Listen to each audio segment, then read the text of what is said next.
Hello po, magandang umaga. Pakain ako dyan, Strays, ha? Meron po sa loob. Ah, sige. Thank you. Puro pusa po sa loob. Papakain kayo ng pusa, te? Napakain ko po sila. Suyo po rin eh.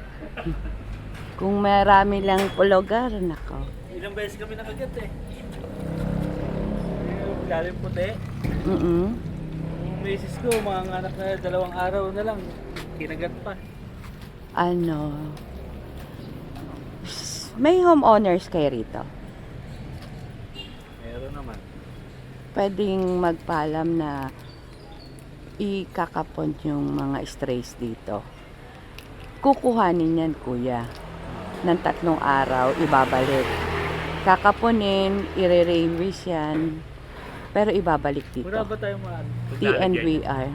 Ako po wala talaga. Kaya yun ang kaya ko lang na i-ano sa inyo, kapunin para hindi sila dumami dito. At the same time, hindi sila nagkakasakit at naka-rabies sila. Ayan o, dyan nyo ko i-PM. Ops, kuya. Sige po.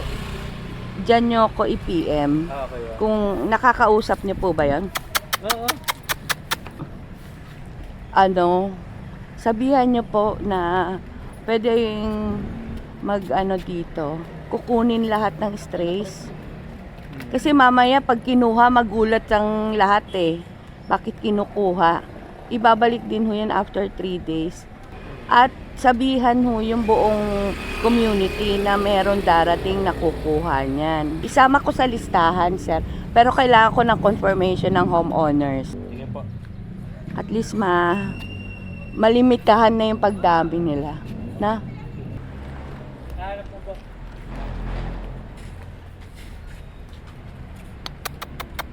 No, it's okay, baby.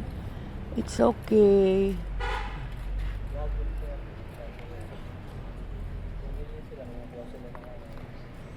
Mamaya ka na dun.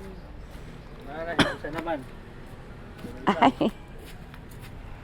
Sabi niya, akin yan. Doon, meron ka patira. Akin yan eh.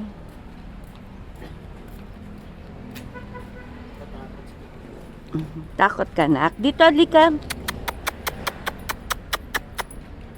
Bagong panganak yan.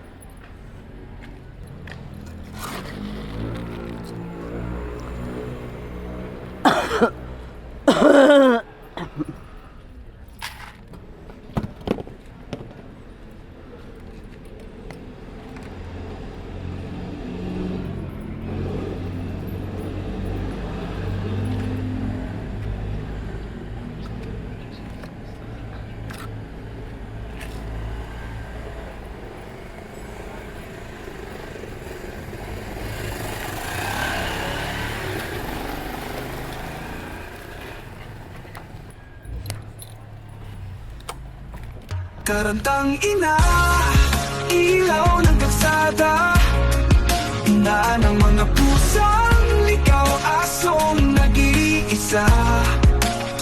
Tulungan niyo ako, kuya, para makapun sila. Libre po yun. Salamat. Bawat buntot kumakawag sa tuwa, bawat mata may kislap ng pag-asa.